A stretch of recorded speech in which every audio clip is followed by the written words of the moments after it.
Wealth expert viewers எல்லாருக்கும் ஒரு பெரிய வணக்கம். நத்திங் மச்டா. So sad. இப்போ புரியுது. போன வாட்டி நம்ம ஒரு வீடியோ போட்டிருந்தோம். அதாவது எஸ்ஐபினா என்ன, எஸ்ஐபியில் என்னென்ன டைப்ஸ் இருக்குது, எஸ்ஐபியில் யார் இன்வெஸ்ட் பண்ணலாம், எஸ்ஐபி சேஃபா இல்லை ரிஸ்கியா அப்படின்னு பேசி ஒரு வீடியோவாக போட்டிருந்தோம். அதில் ஆனந்த் சார் என்ன கொஸ்டின் கேட்குற மாதிரி ஒரு கான்செப்ட் ஒன்று பண்ணியிருந்தோம். நல்ல ஒரு ரெஸ்பான்ஸ் கொடுத்துருந்தீங்க. ஸோ இந்த வீடியோவில் பார்த்தீங்கன்னா அதே மாதிரி போன வீடியோ எண்டிங்கில் அவர் சொல்லியிருந்தார், ஆக்டிவ் ஃபண்ட்னா என்ன, பாசிவ் ஃபண்ட்னா என்ன, டெட் ஃபண்ட்னா என்ன, ஈக்விட்டி ஃபண்ட்னா என்ன, இதெல்லாம் தெரிஞ்சுக்கிட்டு வா அப்படின்னு சொல்லியிருந்தாரு. ஸோ அதை நம்ம தெரிஞ்சுக்கிட்டது தான் இப்போ நம்ம சொல்ல போகிறோம். Equity fund. ஸோ ஈக்விட்டி ஃபண்ட்னா என்னன்னா, நீங்கள் இப்போ ஒரு கம்பெனியில் இன்வெஸ்ட் பண்ணுவீங்க. அதாவது அந்த கம்பெனியோட ஷேர்ஸில் இன்வெஸ்ட் பண்ணுவீங்க. அந்த ஷேர் மேலே போனால் உங்களுக்கு ப்ராஃபிட்டு, கீழே போனால் உங்களுக்கு லாஸ். இந்த ஈக்விட்டி ஃபண்டில் என்னென்ன அட்வான்டேஜஸ்லாம் இருக்குது அப்படின்னு பார்த்தீங்கன்னா, இது லாங் டேர்ம் வெல்த் கிரியேட் பண்ண ஒரு பெர்ஃபெக்ட் இன்வெஸ்ட்மெண்ட் ஆப்ஷன். ஸோ அதே மாதிரி நீங்கள் இன்ஃப்ளேஷனை பீட் பண்ணணும்னு நினச்சிங்கன்னா இந்த ஃபண்ட் ஒரு பெர்ஃபெக்ட் சாய்ஸ். இன்னொரு விஷயமும் இதில் பார்த்தீங்கன்னா, லாங் டேர்மில் நீங்கள் இன்வெஸ்ட் பண்ணிட்டு வரப்போ உங்களுக்கு ஹையர் ரிட்டர்ன்ஸ் கிடைக்க நிறைய வாய்ப்பு இருக்குது. ஸோ இதில் இருக்க டிஸ்அட்வான்டேஜ் என்ன அப்படின்னு பார்த்தீங்கன்னா, இதில் வால்டிலிட்டி ரொம்பவே அதிகம். உங்களோட பணம் முழுசாக ஜீரோவும் ஆகலாம், பெரிய ப்ராஃபிட்டும் பார்க்கலாம். அதே மாதிரி இன்னொரு டிஸ்அட்வான்டேஜ் என்ன அப்படின்னா, நீங்கள் ஷார்ட் டேர்மில் இன்வெஸ்ட் பண்ணணும் அப்படின்னு நினைக்கிறீங்க அப்படின்னா ஈக்விட்டி ஃபண்ட் ஒரு நல்ல ஆப்ஷனே கிடையாது. ஏன்னா ஷார்ட் டைமில் வால்டிலிட்டி நிறையவே இருக்கும். இதுவே ஒரு 5 to 10 இயர்ஸ் கிட்டே நீங்கள் இன்வெஸ்ட் பண்ணிகிட்டே போனீங்க அப்படின்னா உங்களோட ரிஸ்க் லெவல் பயங்கரமாக கம்மியாயிடும். இதில் யாரெல்லாம் இன்வெஸ்ட் பண்ணலாம் அப்படின்னு பார்த்தீங்கன்னா, இப்போது என்ன மாதிரி யங்ஸ்டர்ஸ் இல்லை லாங் டேர்மில் வெல்த் கிரியேட் பண்ணணும்னு நினைக்கிறேன்றவங்களாம் தாராளமாக ஈக்விட்டி ஃபண்டை சூஸ் பண்ணலாம். இது ஒரு பெஸ்ட் ஆப்ஷன். ஆக்டிவ் ஃபண்ட்னா என்ன? ஸோ ஆக்டிவ் ஃபண்ட்னா என்னன்னா, நீங்கள் ஒரு ஃபண்ட் மேனேஜர் கையில் காசை கொடுத்துருவீங்க, அவங்க உங்களுக்காக இன்வெஸ்ட் பண்ணுவாங்க. அதாவது உங்களுக்காக ஸ்டாக்ஸ்லேயோ உங்கள் போர்ட்ஃபோலியோவில் என்னென்ன வேணுமோ அவங்க மேனேஜ் பண்ணி வைப்பாங்க. ஸோ இந்த ஆக்டிவ் ஃபண்டில் இருக்க அட்வான்டேஜஸ்லாம் என்ன அப்படின்னு பார்த்தீங்கன்னா, இங்கே எப்பயுமே மார்க்கெட்டை பீட் பண்ண பார்ப்பாங்க. மார்க்கெட்டில் வர ரிட்டர்ன்ஸை விட அதிகமாக கொடுக்க ட்ரை பண்ணுவாங்க. ஸோ அதே மாதிரி இன்னொரு அட்வான்டேஜ் என்ன அப்படின்னு பார்த்தீங்கன்னா, நீங்கள் டெய்லி ஒரு ஸ்டாக் எப்படி பெர்ஃபார்ம் பண்ணுது, இந்த கம்பெனி எப்படி பெர்ஃபார்ம் பண்ணுது, இப்போ நம்ம வாங்கியிருக்க இந்த விஷயம் எப்படி பெர்ஃபார்ம் பண்ணுதுன்னு பார்க்கணுன்ற அவசியமே கிடையாது. அது எல்லாமே ஃபண்ட் மேனேஜர் பார்த்துருவாங்க. உங்கள் பை அண்ட் செல் கால் எல்லாமே ஃபண்ட் மேனேஜர் தான் எடுப்பாங்க.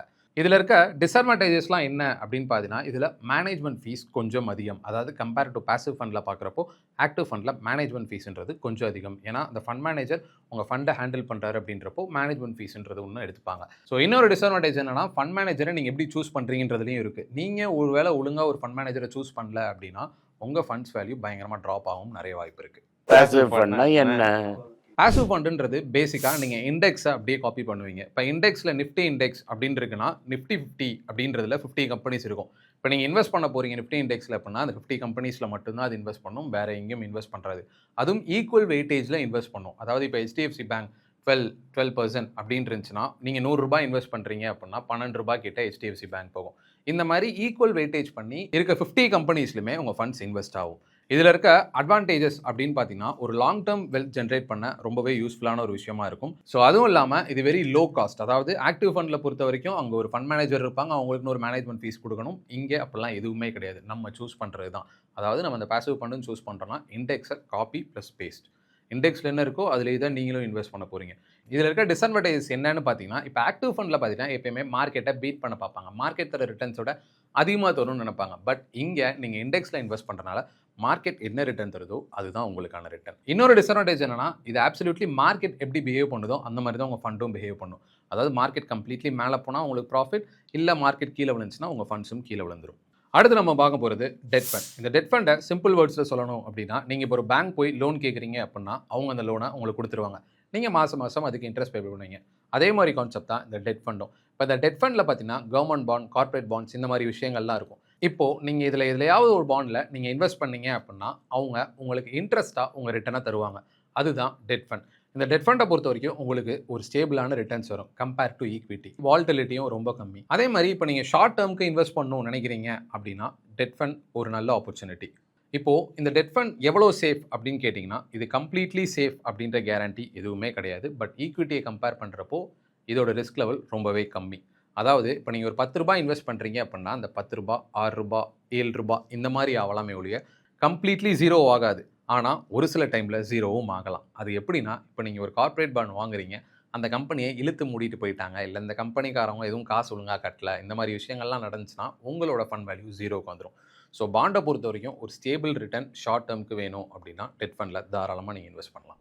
ஸோ இந்த பேலன்ஸ் ஃபண்ட்னா என்னென்னா, ஈக்விட்டி ப்ளஸ் டெட் இது ரெண்டையுமே சேர்த்து பேலன்ஸ்டாக இன்வெஸ்ட் பண்ணுறது பேர் தான் பேலன்ஸ் ஃபண்ட். இது ரெண்டுலையுமே 50-50 கிட்ட இன்வெஸ்ட் பண்ணுவாங்க. சில நேரங்களில் அது 50-70ஆகவும் இருக்கலாம், 30-50ஆகவும் இருக்கலாம். அதாவது 50-70 ஈக்விட்டிலையும் 30-50 டெட்லையும் கூட இருக்கலாம். இந்த பேலன்ஸ் ஃபண்டில் யாரெல்லாம் இன்வெஸ்ட் பண்ணலாம் அப்படின்னு கேட்டிங்கன்னா, இப்போ தான் நீங்கள் இன்வெஸ்ட்மெண்ட் ஸ்டார்ட் பண்ணுறீங்க அப்படின்னா இது உங்களுக்கு ஒரு நல்ல ஆப்ஷன். அதே மாதிரி எனக்கு சேஃபர் ரிட்டர்ன்ஸ் வேணும், பட் ஈக்விட்டி அளவு ரிஸ்க் வேணாம் அப்படின்னு நினைக்கிறவங்களும் இந்த பேலன்ஸ் ஃபண்டை சூஸ் பண்ணலாம். மூணாவது, இப்போ உங்கள் குழந்தைங்களோட ஸ்கூலிங்க்கோ இல்லை ஹவுஸ் டவுன் பேமெண்ட்டு இல்லைனா வந்துட்டு மேரேஜ், இந்த மாதிரி 5 to 10 வருஷத்துக்குள்ளே நடக்க போகிற ஈவெண்ட்ஸ்க்குலாம் நான் இப்போயே இன்வெஸ்ட் பண்ணணும் அப்படின்னு நினச்சிங்கன்னா இந்த பேலன்ஸ் ஃபண்ட் ஒரு கரெக்டான ஆப்ஷனாக இருக்கும். ஸோ இந்த பேலன்ஸ் ஃபண்டை தான் ஹைப்ரிட் ஃபண்ட்னு சொல்லுவாங்க. Aggressive hybrid fund, conservative hybrid fund. So இந்த அக்ரெசிவ் ஹைப்ரிட் ஃபண்ட்னா என்னென்னா 60 to 85% கிட்ட ஈக்விட்டியில் இன்வெஸ்ட் பண்ணுவாங்க, 20 to 35% கிட்ட தான் டெட்டில் இன்வெஸ்ட் பண்ணுவாங்க. அடுத்தது கன்சர்வேட்டிவ் ஹைப்ரிட் ஃபண்ட். இந்த கன்சர்வேட்டிவ் ஹைப்ரிட் ஃபண்டில் 10 to 25% கிட்ட ஈக்விட்டியில் இன்வெஸ்ட் பண்ணுவாங்க, 75 to 90% கிட்ட டெட்டில் இன்வெஸ்ட் பண்ணுவாங்க. பஃபெட் எது கரெக்ட்னு சொல்கிறான் தெளிவாக புரிஞ்சுக்கிட்டதுக்கு அப்புறம் சொல்கிறேன். வாரன் பஃபெட் சொன்னது, வாரன் பஃபெட் ஃபாலோ பண்ண சொல்கிறது எல்லாமே பாசிவ் ஃபண்ட்ஸை தான். ஸோ மொத்தத்தில் நம்ம இப்போ ஒரு 4 ஃபண்ட் பார்த்தோம். Equity fund, active fund, passive fund, debt fund. உங்களுக்கு ஹையர் ரிட்டர்ன்ஸ் வேணும், அதே மாதிரி லாங் டேர்மில் வெல்த் கிரியேட் பண்ணணும் அப்படின்னா ஈக்விட்டி ஃபண்ட்ஸ் தான் ஒரு பெஸ்ட் ஆப்ஷன். அதே மாதிரி எனக்கு ஸ்டேபிள் ரிட்டர்ன் வரணும், ரிஸ்க் லெவல் லோவில் இருக்கணும், ஷார்ட் டேர்மில் இன்வெஸ்ட் பண்ணணும்னு நினைக்கிறேன் அப்படின்னா நீங்கள் தாராளமாக டெட் ஃபண்டில் இன்வெஸ்ட் பண்ணலாம். இல்லை எனக்கு இந்த மாதிரி ஸ்ட்ரெஸ்ஸே வேணாம், நான் எதையும் பார்த்து தெரிஞ்சுக்கணும், அதாவது இது ஏன் இப்படி, இந்த கம்பெனியை எப்படி பிஹேவ் பண்ணுது, நான் சூஸ் பண்ண ஃபண்ட் ஏன் மேலே போகுது கீழே போகுது, இந்த மாதிரி ஸ்ட்ரெஸ்லாம் வேணாம் அப்படின்னு நினச்சிங்கன்னா நீங்கள் தாராளமாக ஒரு ஆக்டிவ் ஃபண்டை சூஸ் பண்ணி ஒரு ஃபண்ட் மேனேஜர் கையில் காசை கொடுத்துடலாம். இல்லை நான் நிஃப்டி சொல்கிறத கேட்டுக்கிறேன், இண்டெக்ஸை ஃபாலோ பண்ணிக்கிறேன் அப்படின்னா தாராளமாக நீங்கள் பாசிவ் ஃபண்ட்ஸில் இன்வெஸ்ட் பண்ணலாம். ஸோ எந்த இன்வெஸ்ட்மெண்ட் ஆப்ஷன் யாருக்கு சூட்டபுளாக இருக்கும் அப்படின்ற எல்லா விஷயமும் சொல்லிட்டேன். இனிமேல் நீங்கள் உங்கள் ஃபண்ட்ஸை கிளாரிட்டியோட சூஸ் பண்ணலாம். இதோட அடுத்த வீடியோவில் வந்து உங்களை சந்திக்கிறேன். நன்றி, வணக்கம்.